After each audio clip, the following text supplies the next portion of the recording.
What's going on, everyone? James Hancock here. I'm back with my Dark Souls walkthrough. Between the last video and this video, I kind of cheated a bit. I went and farmed 20,000 souls. There's no reason on earth why you should watch me farm 20,000 souls. That would just be boring beyond description for you. But I needed it for this seal that gives me access to the next part of the game that I want to explore before going down to Blight Town. In this video, I will finally bite the bullet and go down to Blight Town for real. Blight Town is a name that will live in infamy amongst Dark Souls fans forever. It's a place of poison and insects and fucking guys shooting corrosive darts and it's just the ultimate dick in the ass. And in the original, on the Xbox 360, I think on a lot of PCs, the way I don't know like the terminology, but there's so much information on the screen that a lot of times it would just interfere with the ability of the game essentially to function, which was just adding like weird glitchy challenges as well. But another thing I did while farming my souls for this mark that I'm about to use to open up a pathway that I need to open up is that I went and bought another spell. That's not exactly riveting entertainment, so you didn't need me to watch it. But right now I've got 3 different level spells now. I got tired of only having 2 different kinds. Part of playing a sorcerer is knowing which spells are slow and do more damage, which ones are fast and do less damage, and using combinations of them so that you economize. You can't just always blast your most powerful, A, because they're slow, but B, you'll just run out. And so you need to know, like, if you use a heavy spell to start with and use a light spell to finish them off and that sort of thing. Anyway, this is me opening up this gateway with that 20,000 souls crest of Artorias I bought. Artorias is another major lore character. You'll fight him later on in this game. And the Sword of Artorias is a big weapon in Dark Souls 2. But this area is one of the most popular PvP areas in the game because you have this PvP covenant in here that I'm going to join, but until I join it, all the NPCs from it are just going to attack me. I'm probably a little underpowered to be here, and so they're all just kicking my ass to no end. And it's going to take me a couple tries before I kind of get up to speed and figure out my game plan on these guys. Also, I've been fighting just like mobs pretty much on this whole walkthrough. I've gotten out of practice on fighting. Granted, these aren't player characters, so they don't play as well as player characters. They don't think like player characters, but they kind of move and behave like player characters, which means much more unpredictably. And when they gang up on me 2 at once, it's bad news. It's just I'm not going to be able to hang. So anyway, I died, as you can tell, and now I'm going to take another crack at it. Another thing I'm going to do is I'm going to restore my humanity and probably turn that bonfire into kindle that bonfire so it's a little stronger. But I guess since I still got 8 Estus flasks, I'm not that worried about it. But this is a bonfire that I have not kindled yet. So I'm trying to provoke one person to come here. Fighting 2 at once is just no bueno. But I ended up pulling 2 again because I'm an idiot. And yeah, these guys, I'm doing everything wrong in this. I mean, this is a good lesson on how not to do PvP, even if you're fighting NPCs. You can't treat them like mobs who are just going to run right into whatever you throw at them. These guys, you need to kick, you need to parry, you need to circle, you need to use a lot of different tricks, and you can't just fight them like a normal mob. Like this guy right now, I should be kicking him instead of circling, because he's just going to keep circling with me. He's not going to let me get behind him like a mob would. And when I've got a spellcaster behind my back, I keep circling. That is a big no-no. Don't ever do that because they can just circle with you and you'll never get the backstab. You got to parry them, you got to guard break them, you got to kick, you got to do something. But yeah, this is just me panicking. Another thing I'm doing is every time I'm trying to cast or use one of my heal Estus flasks, I'm not giving myself enough space to do it. So every time I use the flask, I'm getting hit immediately afterwards, basically making it pointless. I'm just wasting the flask because I have the exact same amount of health after I use the flask as before. So yeah, mistake compounded upon mistake. This is me panicking, just trying to use the bonfire, but they're having none of that. You can't use the bonfire if someone's right on your butt. That's yet another error. So yeah, just so many errors. And he took my ass out, paid for my stupidity. Oh, sorry, I'm still alive, but I'm gonna die pretty soon. Yeah, run down here. Yeah, this is just not good gameplay. I'm gonna fast forward through some of this gameplay just because it's all so humiliating. But yeah, one-on-one, these guys just aren't that hard. It took me a little while to kind of get my groove back. And once I do, then I'm able to go through here. There's like 7 or 8 different NPCs in this area. I end up taking them all out, no problem on my last run. But you know, as you can tell, I'm struggling here. But onwards and upwards, we're gonna give this a few more tries, and then we're gonna move on. You know what? It just occurred to me also in this video that I play through the PvP area, but I actually skipped the PvE part. This is me kindling the bonfire, so I have 10 flasks. But when I come back to fight Sif, I just need to remember that part of this zone is still uncovered. That's gonna make me know that. You can see there's a summon sign on the ground. That's someone who's here to do PvP. Right now, since I'm not in the faction yet, I'm not really interested in doing any PvP battles. What the cool thing is, in this area, if you win 3 PvP battles, I think it's 3 PvP battles, and if I could speak clearly, I would say PvP instead of Anyway, if you get 3 wins, you can buy what I believe is called the Ghost Ring, or the Ghost Walk Ring, or something like that. When you put the ring on, enemies that are far away just won't notice you, so it allows you to walk through places like Blighttown and other places with a lot of ads, essentially as if you are invisible. See, look at me just trading spells with this idiot. It's not how you do it. Anyway, that guy's got awesome armor. He's clearly a good player. He's obviously bought a bunch of exotic stuff at the end of the game. He's just enjoying playing some Dark Souls classic PvP. But I think this is, do I fast forward here? Do I fast forward through any of this? I think actually now is when I get my game face on and start doing well. So, at any rate, it's time to kick some ass. Now, if you take these guys on one at a time, like I said, they're easy. 2 at a time, I just haven't having a panic attack. But in PvP, you got to be prepared for people taking you on 2 at a time. There are plenty of badass players who have videos on YouTube where they're ganged up on by like 2 or 3 players, and they got a big giant weapon. They get a slam attack and kill several people simultaneously. It's, you know, it's just part of the game, so you got to get used to it. I hate that shot because I'm a big giant boob. And sometimes when you're playing 2-on-1 or 3-on-1, the other side will get so overconfident they'll kind of get over anxious and start charging you and making a lot of risky moves, and that's when you can actually parry people and backstab people and nail them. I probably shouldn't even be talking too much about PvP because most of the PvP that I've done was only in Dark Souls 3, and that was purely so that I could farm some mats for some spells and some items that I couldn't get unless I did the PvP. But there's some people who have, for the last 5 years, have been doing nothing but PvP in Dark Souls 1, 2, and 3, and their knowledge of that side of the game is just on another level. For me, until about a year and a half ago, I'd never even cleared a Dark Souls game, period. So yeah, most of my knowledge is confined to doing full clears and clearing down Darks on New Game Plus.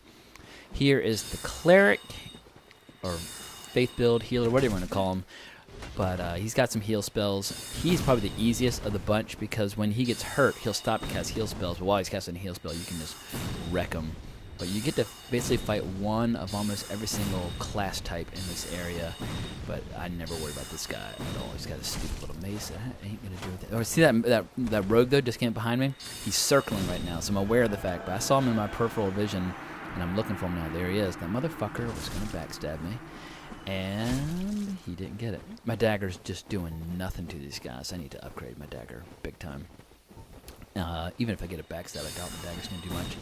This rogue, he makes, granted, it's a computer controlling him, but it makes a few big mistakes. When you're fighting a sorcerer, you don't do this just standing back and let him shoot spells. I think he just threw a knife, but he can't hang with my arsenal. I just have too many spells. As long as he's not within melee range, I'm just going to keep on blasting until his ass goes down. But yeah, this is an interesting faction. All the covenants in Dark Souls, it's amazing how much variety there is and how some are insanely hard to level up and some are insanely easy to level up and some you can do just by farming through PvE. Some it's just absolutely impossible. Like, it's really uneven, but you have to just do a little homework on which covenants interest you. This covenant for me, I've never maxed out on any playthrough just because it does rely upon having an active PvP player base. And in Dark Souls 1, just that player base for PvP is not as active as it once was, and I just don't have the patience for it. But if you were willing to hang out here for a few hours, I'm sure you could farm all the mats. But the big thing for me is the reason I'm doing this is there is one of the best bows in the game to be gained by killing one of these guys. Another thing is once you join the Covenant, it's really, really bad form to attack them. I think you might even get kicked out of the Covenant or there's some sort of penalty. So what I like to do is I like to kill them all my first run through and then join the Covenant. And then they're totally friendly after that. They stop messing with you every time you come through unless you've changed to a different Covenant. So I think it's this guy and then there's one more. Actually, no, I still got to kill the fucking knight. Who I hate. But then there's a person with a bow who, when you kill them, you get the bow of Ferris. Or maybe it's like the dark bow of Ferris or the black bow of Ferris. But it's one of the best bows by far. And I can't remember, is it good for dex build or is it good for spellcast? I'm pretty sure it's good for dex builds.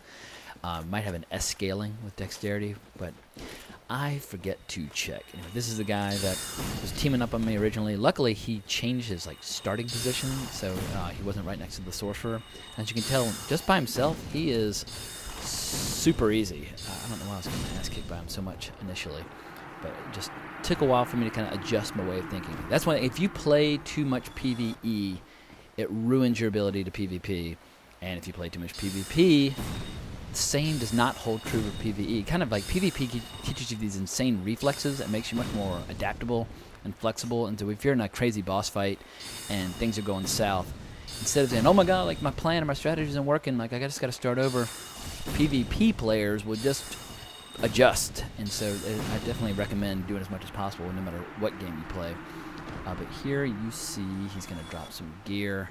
There it is, 20 Humanities, Black Bow of Ferris, and Ferris's hat. Ferris's hat's pretty cool for cosplay, but the Black Bow of Ferris is, like I said, one of the best bows in the game, and I will probably be using it later on when I go into Anorlondo and have to fight those horrible knights with the great bows. If you hear me occasionally saying Anorlondo with a really, really weird accent, it's because my Dark Souls walkthrough, that was my Bible, was from these guys who live in Scotland. And I just love the way they would always pronounce it like that. Alright, so here is the Faction Master, or I always call them factions because of World of Warcraft and things like that, but anyway, it's a Covenant. Don't attack it. It invites you in. You will fight some ads later on that look just like it, but don't attack this one. And they're essentially, basically, it's going to give me this ring. And when I wear the ring, if anybody is going into PvP in the area, it makes it really easy for me to be summoned in to help. So if you just put the ring on and just explore, eventually you will find a match. Or you can invade people, or you can summon people. I mean, there's a bunch of different ways, but this is the area. And to this day, 5 years after the game's release, people hang out and do all sorts of insane PvP. Most likely, they are probably at the, not max level, because you can't really get to max level until you get to like level 700 or something like that, but most people have a kind of unwritten rule about what the max level is for PvP with all the Dark Souls games. Some people say 125, some people say 150. It really depends upon what the community is kind of agreeing upon, because the reason they do that is when you're looking for a match, the way the game works, I'm just checking out that area real quick. Later, I'm going to come back here much later. It's an incredibly powerful area. It's where I fight Sith. It's where I get a few crucial mats, but that's more in-game content. But the reason people decide upon their level to stop is twofold. This is Shiva. He's the reason I'm talking to him now is to unlock him so he'll appear in Blight Town. Like I said, I want to show everything in the game. And while I'm part of the faction, I can talk to him. And if I talk to him now and I remain in the faction, he will appear down in Blight Town. So yeah, some of these NPCs just will not appear unless you do very specific quest lines. But going back to the max level thing, when you're trying to invade or that sort of thing, the game naturally tries to match you up. This is just the bodyguard for Shiva. He's just like super badass ninja. You'll get both these armor sets eventually. You get matched up with people roughly around your soul level. So if you level up to like 500, 600, then there's just not that many players for you to fight against. Another thing that's crucial about picking a max level is that it forces you to make sacrifices and decisions on stats. And like making priorities, like you're a strength build, or you're a dex build, or you're an intelligence build. It just doesn't give you the option to be awesome in multiple areas. I just put them a summon sign just to see, but yeah, if you walk up these stairs, then you lose it because you got to stay in the area. I just wanted to test that. So with PvP, if everyone like agrees, we're all going to stay at 125, we're all going to stay at 150. you get a lot more variety in terms of the type of people that you fight. Instead of people just showing up and being good at everything, having all the spells and all the weapons and all the everything, you have people who have made decisions like, I'm going to not put points into here because I want to put my points into another spot. And it just makes the combat way more interesting and diverse. So, yeah, in general, whichever Dark Souls game you're playing, if you plan on doing PvP, just look up, like, what is the current PvP level, and you'll find it pretty quickly. I think in Dark Souls 3 right now, it's around 125. But another thing in Dark Souls 3 right now is cool is that you can do a lot of PvP while leveling up, because there's certain covenants that if you do your PvP early, it works to your advantage. So when I got to the castle right before Honor Londo in Dark Souls 3, I did a shitload of PvP with my sorcerer in order to farm a particular, it's either a spell or a staff. Anyway, had a blast. So it was the most fun PvP I've ever done in the history of Dark Souls. So anyway, with those guys down, it's time to stop pussyfooting around. Because I forgot that there was a little bit of the area left, I basically made up my mind to go to Blight Town. Blight Town, there's two different ways to go. If you have the master key, you can go the short way, which I showed in one of the earliest videos. Or if you've cleared the depths, you can go the long way, because when you clear the depths, you get a key. I will be doing both ways eventually, but I'm going to save the long way until much later. The reason I do that is because you do have to return to Blighttown at a certain point in the game to fight to find the Onion Knight. The Onion Knight periodically appears all throughout the game, and this is just me repairing, and I'm also fast forwarding. He appears throughout the game, and you have to talk to him and give him certain things in order to make him move to the next area, so you can eventually get him to the end of the game where he gives you his little item for saving him and his daughter.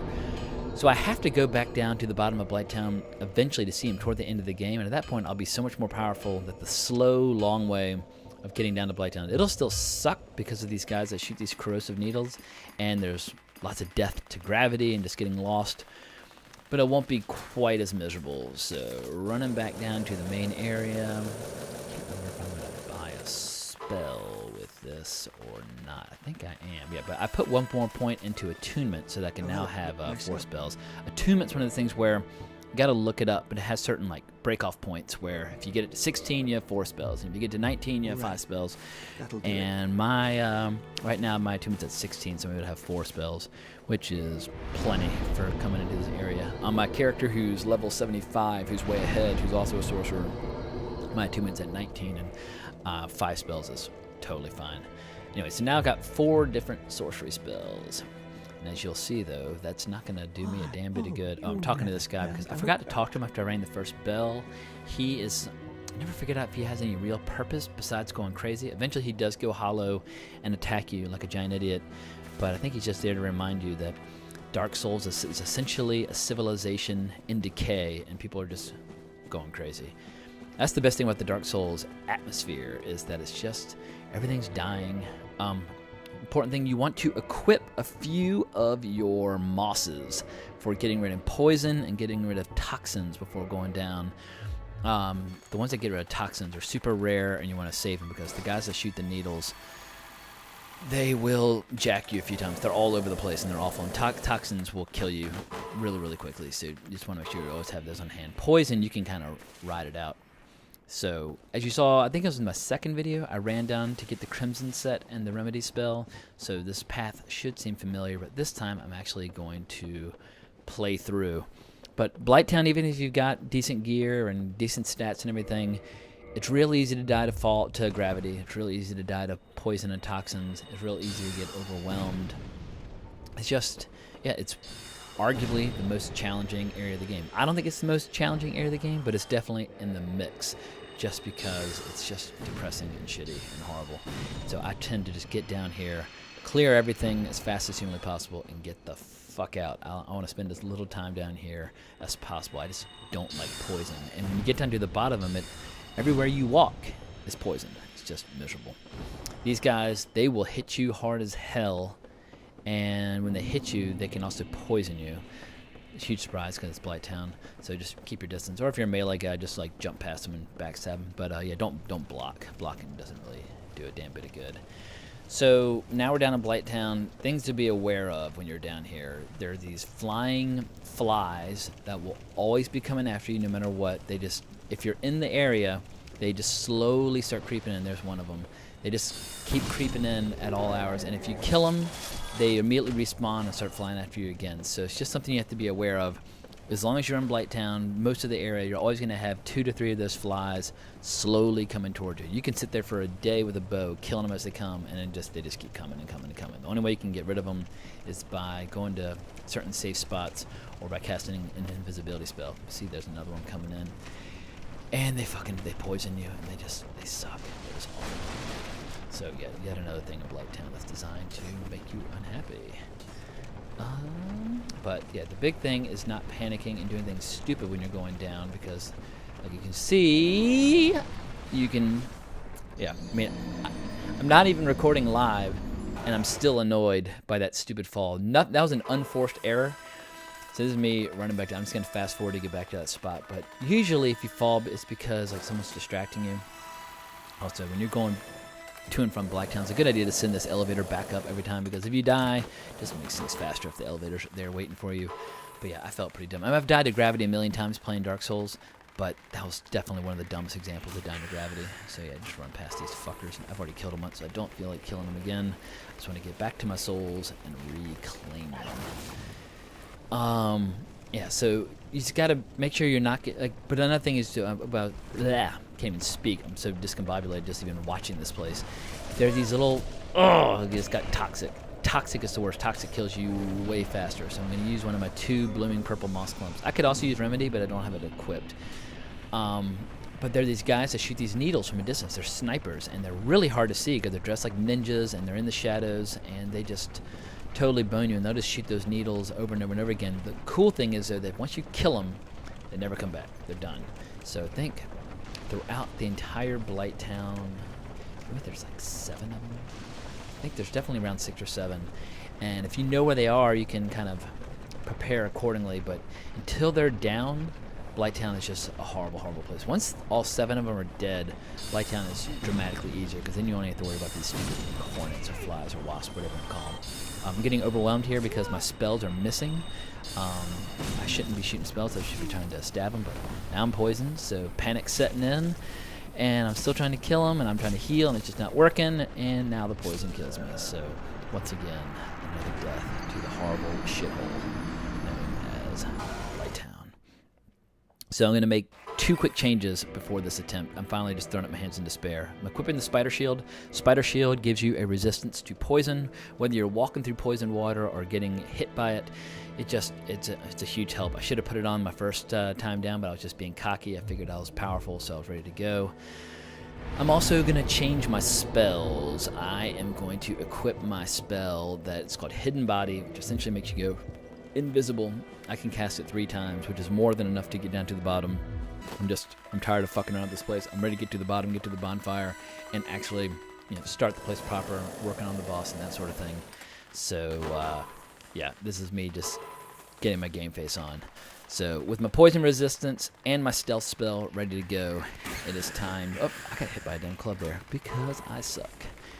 And now I'm gonna cast my spell. The cool thing is when you cast Hidden Body, the hornets just ignore you. They are just not aware that you exist. They are blind to your presence unless you walk right up next to them. It doesn't last very long. That's me casting it a second time, going down, reclaiming my souls. Now here's the part that kills everybody, is this, whatever you call this, windmill. You can roll or you can drop. I've never been confident about which is better, but if you miss, you die. I got lucky on my first try. Usually I die there. The worst is when you're coming back up and you're trying to get off of it. But yeah, just there's so many things down here that kill you. This place is, they should just change it from Blight Town to just death and despair, or pit of despair, or something like that. Down below now, you'll see Shiva. He's just chilling, and he's got his little assassin buddy with him. Shiva is almost never there unless you are still in the Covenant that I joined back in Darkroot Basin. But he sells some really, really cool, rare weapons. Like if you want to do a dex build and use a lot of kind of like ninja weapons and samurai swords and just really, really exotic kind of Eastern weaponry, this is where you can buy it. And if you're not part of the Covenant when you come down here, you just won't be here. So I've played through before and kind of wondered where he's gone off to. Another fucking horn, even though I've got hidden body on. And poison? I got rid of the poison. Oh, or maybe I was already poisoned. But now I'm always much more comfortable once I get down to the base. The base is much more manageable because at least I don't have to worry about fall deaths. So, like I said, if you were a dex build and you want to have like weird curved swords that go around people's shields, oh, he also teaches the Luke Skyward gesture. Well, he's got the stone greatsword too, so it's not all little stuff. But the washing pole and the Ushigitana, I mean, all these are cool weapons. That's a pretty worthless ring. But the show tail goes around shields. The claw's an awesome melee weapon. Once again, these are all things that people just love to get their hands on for exotic builds, because what keeps these Dark Souls games fresh is a different weapon. If you have a different weapon, it changes your playstyle. If you have a different playstyle, it's basically like learning the game all over again. And there are not a whole lot of weapons that are worthless. I mean, it all depends on what you want to do. Some people like to do like punching people. Some people like to swing giant axes. But with the different move sets and the different special attacks, and this becomes even more pronounced in Dark Souls 3, where there's just so much variety to the exotic weaponry and the different playstyles. So they've done a really good job of making sure that remains part of the game. And it totally changes your PvP. It totally changes how you fight bosses. For this playthrough, because I'm most of the time just going to be zapping both spells, I'm not going to get too into weapons. I'm going to play the dagger like 3/4 of the way through or 2/3 of the way through until I find the Great Scythe, and then I'll probably switch to the Great Scythe if it doesn't require too many ability scores. One last thing before I wrap this sucker up. There is an NPC who will not invade unless you're human, obviously. So I'm going to eat some humanities, transform. But what's fun about fighting this NPC is that if you kill her, she will be available to fight you on the main boss down here. And unlike a lot of boss fights where the NPCs make it much more difficult because they just make the boss stronger and then they run into lava and just die or do something stupid, this NPC makes the boss ahead dramatically easier. And like I said, I'm just trying to get through the game as fast as humanly possible and show you all aspects. Getting rid of hidden body, I don't need it anymore, and so I'm just going to do one of each of my 4 soul arrows. I'm going to go soul, great, heavy, and great heavy. And yeah, all different speeds, all different strengths, but I've got a nice melange of different attacks now. That's another person who's down here. If I wanted to just go kill the boss right now, I probably should have summoned that person and run ahead, but I'm trying to get Mildred to invade. Plus, this is the end of the video. If I had summoned that person and gone ahead and fought the boss, it would have been an insane video. Not that it matters from a viewing standpoint. There it is. Dark Spirit Maneater Mildred. Here she comes. But when you're uploading to YouTube, any video longer than 30 minutes just takes hours and hours and hours to upload, depending upon your internet speed, and it just kind of takes over. So here she comes. She usually fights pretty smart and will duck and roll out of the way of spells, but for whatever reason, she just let me take a giant shit on her. And you know, I'm not complaining, because after all the struggles of getting down here, it was nice to have an easy fight. But usually she's really, really smart about dodging things. So I'm going to put 1 point into my vitality because I just clearly need more health. And that is the end of this video. So thank you so much for watching. Please subscribe and hit like if you enjoyed it. And give me a shout out on Twitter at Colbrax. Thank you so much for watching. And I'll be back at y'all in the near future. So long.